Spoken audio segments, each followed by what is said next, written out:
Olá, alunos! Vamos dar continuidade à nossa matéria sobre imperialismo. Nas últimas aulas eu passei para vocês slides, explicando o conceito de neocolonialismo ou imperialismo.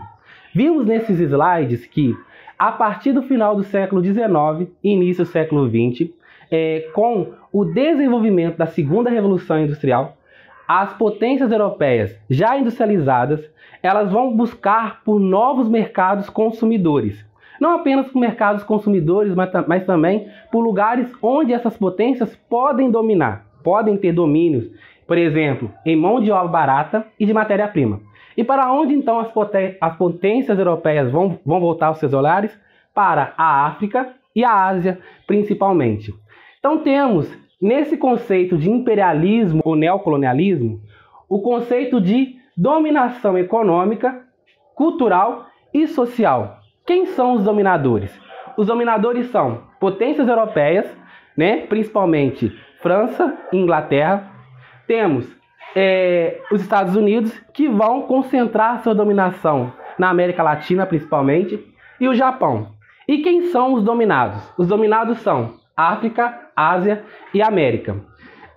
Nesse período, então, temos o início das dominações em diversos países da África e da Ásia.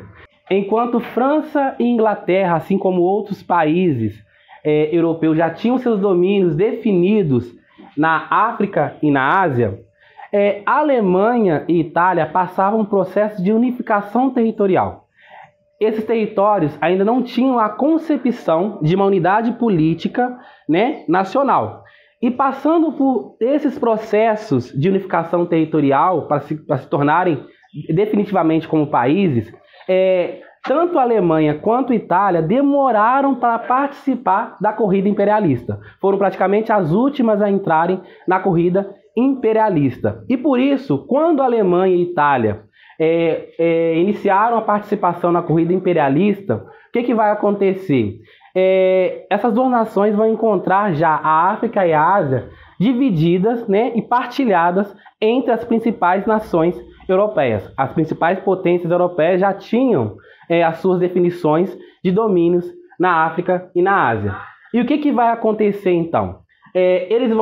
As potências europeias vão se reunir na Conferência de Berlim, na Alemanha, para então partilharem novamente a África.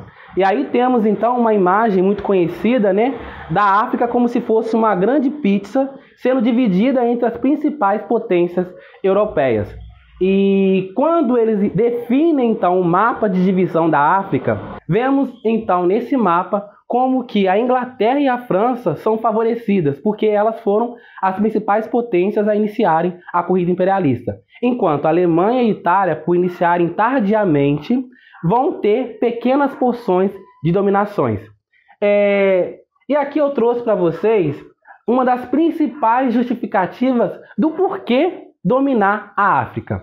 A África, na concepção das potências europeias, era o fardo do homem branco. Então, no conceito europeu, a África é tido como o fardo do homem branco. O homem tinha o grande fardo, a grande missão de levar à África civilização, desenvolvimento e principalmente a fé cristã, já que nesses continentes as religiões eram pagãs. Então, a partir de conceitos totalmente racistas, como o darwinismo social, as potências europeias vão iniciar então a sua dominação nos países dos continentes africano e asiático. Algumas justificativas vão trazer para a gente histórias conhecidas como a história do Tarzan. Todo mundo conhece a história do bebê que ficou órfão no meio da selva, Era filho de aristocratas ingleses.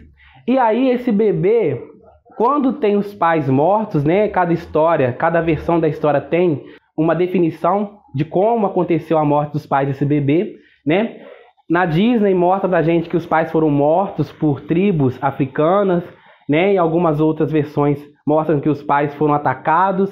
E então esse bebê cresce na selva e é criado por macacos que tinham um certo desenvolvimento, cognitivo. E aí então esses macacos vão criar essa criança, e essa criança vai crescer e se tornar líder dos macacos. Essa criança branca cresce e se torna líder dos macacos, Assim, a história tem como objetivo, né, criada nesse período aqui imperialista, neocolonialista, de mostrar a superioridade do homem branco frente à inferioridade do homem negro, que vivia na África.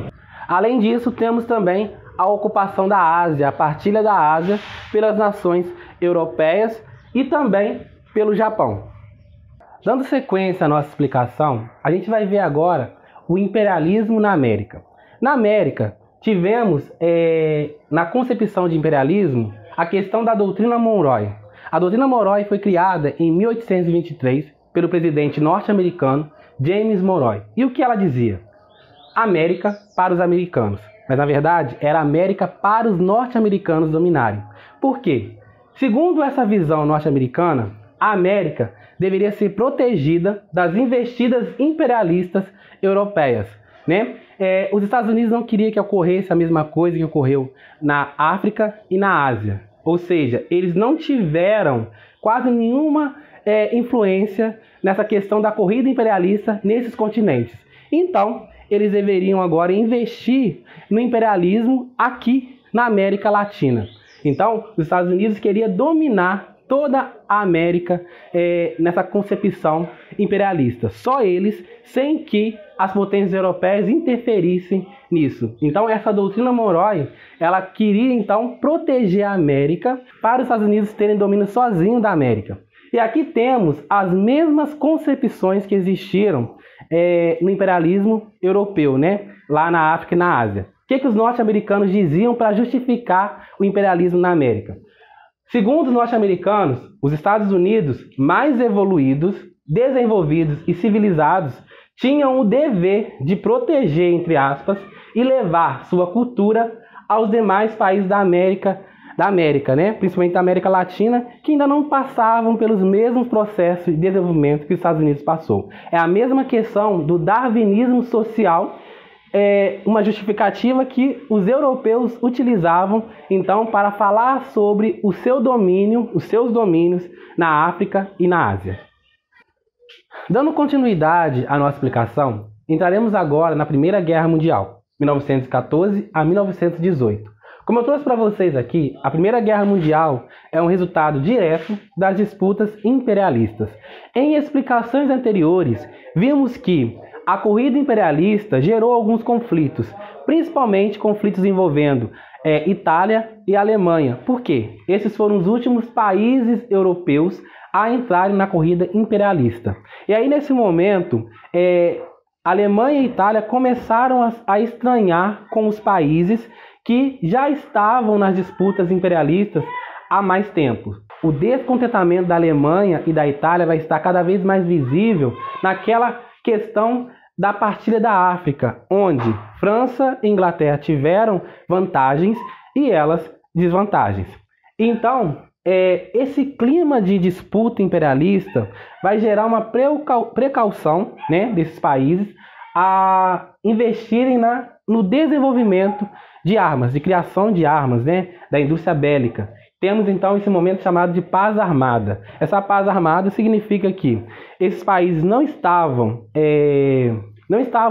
declaradamente em guerra, mas estavam se preparando para uma possível guerra. Então, uma guerra, ela era esperada, né? Só precisava de um estopim, ou seja, de um motivo pequeno para que essa guerra estourasse. Então, enquanto não tinha guerra, os países estavam se armando até os dentes. E temos também a montagem de alianças militares. Nesse momento temos a divisão de duas alianças militares. A Tríplice Aliança, formada por Alemanha, Itália e Império Austro-Húngaro, e a Tríplice Entente, formada pela França, Inglaterra e Império Russo, né? É muito diferente do que vai acontecer na Segunda Guerra Mundial, onde as alianças militares vão ser formadas durante a guerra, né? As alianças, então, os países vão se aliarem no momento da guerra, no momento que a guerra já tinha estourado. Na questão da Primeira Guerra Mundial, antes de declaradamente ter uma guerra, os países já estavam se armando e já estavam montando alianças, preparando-se para uma possível guerra. E aí então teremos o estopim que vai iniciar a Primeira Guerra Mundial. Dando sequência à nossa explicação, Vamos então ver agora sobre as questões balcânicas. A Península Balcânica vai ser palco de um evento que vai dar início à Primeira Guerra Mundial, ou seja, o estopim da Primeira Guerra Mundial. O início da Primeira Guerra Mundial vai ocorrer após a morte do arquiduque do Império Austro-Húngaro em visita à Bósnia. O que vai acontecer aqui nesse período? Espero que vocês prestem atenção que eu coloquei aqui no quadro a Sérvia, né? Um país que fica no meio da Península Balcânica. Esse país tinha desejos expansionistas, ou seja, queria expandir o seu território e se tornar a Grande Sérvia. E de um lado tínhamos o Império Russo, né, representando a Tríplice Entente, dando apoio, entre aspas, aos interesses expansionistas da Sérvia. Só que, na verdade, esse apoio, entre aspas, ele tinha outro tipo de interesse, né? O Império Russo queria, na verdade, dominar a Sérvia e os territórios que ela possivelmente poderia dominar. E do outro lado temos o Império Austro-Húngaro, né, representando a Tríplice Aliança, que era rival da Sérvia e estava com os mesmos interesses em expandir os seus territórios a essas regiões na Península Balcânica. E aqui temos a visita do arquiduque do Império Austro-Húngaro à cidade de Sarajevo, na Bósnia, em 28 de junho de 1914. E essa visita vai gerar um certo conflito, porque um estudante da Bósnia, simpatizante da Sérvia, vai assassinar o arquiduque. E aí o que vai acontecer? O Império Austro-Húngaro vai culpar a Sérvia pela morte do arquiduque e vai declarar guerra à Sérvia. E junto com o Império Austro-Húngaro, todos que participavam da Tríplice Aliança vão participar desse conflito. E do outro lado, o Império Russo, né, vai entrar para defender a Sérvia. E junto com o Império Russo, a Tríplice Entente também vai entrar nessa guerra. E aí temos então o início da Primeira Guerra Mundial. Dando sequência à nossa explicação, vamos entender então os momentos da Primeira Guerra Mundial. O primeiro momento da Primeira Guerra Mundial é chamado de Guerra de Movimento, 1914 a 1915. A Guerra de Movimento tem como característica as invasões, né? Os países então eles invadiam um ao outro, e a disputa diretamente relacionada ao expansionismo, né? Essa questão de expandir territórios. O segundo momento da Primeira Guerra Mundial acontece de 1915 a 1918, chamado de trincheiras. Não sei se vocês sabem o que são trincheiras, né? As trincheiras eram buracos no chão, onde os soldados passavam dias e até mesmo meses, né, nesses buracos, e era uma disputa por cada palmo de terra. Um filme que mostra muito bem essa disputa, né, dessa guerra de trincheiras é o filme 1917, que eu vou colocar para vocês aqui, né, para que vocês possam pesquisar e tentarem visualizar como que eram as trincheiras nesse período aqui. E eu trouxe para vocês as principais tecnologias que existiram na Primeira Guerra Mundial. Os aviões, né, que foram usados em guerra, mas aí não pensa em aviões de viagem, né, como a gente vê hoje. São aviões que eram verdadeiras armas, né? Nesses aviões, o piloto, além de pilotar o avião, tinha que também manejar metralhadoras contra os seus inimigos. Tanques de guerras utilizados na Primeira Guerra Mundial, os navios, principalmente os submarinos, né, que era uma novidade nesse período. Em questão da guerra, o submarino ele tinha uma grande eficiência, porque não havia tecnologia que derrotasse um inimigo que estava de posse de um submarino. E as armas químicas, principalmente o gás mostarda, que aparece muito no filme da Mulher Maravilha, o primeiro filme, né, que mostra essa questão da utilização de armas químicas. Então, dois filmes que vocês podem assistir, que são relacionados com a Primeira Guerra Mundial, tanto 1917 e Mulher Maravilha. Dando sequência à nossa explicação, a partir de 1915 ocorrem algumas modificações no quadro da Primeira Guerra Mundial. A partir desse ano aqui temos a mudança de lado da Itália. A Itália sai da Tríplice Aliança e vai então para a Tríplice Entente. Passa então a lutar ao lado da Tríplice Entente. E no seu lugar, nesse mesmo ano, entra o Império Turco na Primeira Guerra Mundial. Em 1917, a Rússia vai abandonar a guerra, né, para viver uma revolução interna. Essa revolução eu vou colocar para vocês lá na plataforma em alguns slides, né, explicando o que foi a Revolução Russa e por que ela saiu da Primeira Guerra Mundial, né, a partir de 1917. E no seu lugar, então, no lugar da Rússia, entra os Estados Unidos, que até então não estava participando diretamente da guerra, só mandava armamentos, né, alguns soldados iam para a guerra, mas a participação dos Estados Unidos até então era quase nula. Só em 1917 que os Estados Unidos então vão entrar de fato na Primeira Guerra Mundial. E no final da guerra temos a vitória da Tríplice Entente, né? E temos aqui alguns tratados assinados no final da guerra. O que vai acontecer aqui? O Tratado de Saint-Germain, que vai dividir o Império Austro-Húngaro, e o Tratado de Versalhes. Esse tratado vai humilhar de todas as formas a Alemanha. A Alemanha vai sair da Primeira Guerra Mundial, né, derrotada e culpada pelo crime de guerra.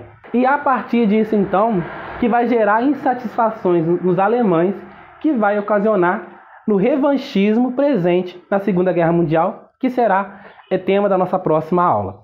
Eu espero que vocês tenham prestado atenção nas explicações de hoje, né? Lá na plataforma vai haver atividades relacionadas à aula de hoje. Prestem atenção, copiem tudo que eu passei no quadro. Eu vou estar enviando para vocês fotos dos quadros, né?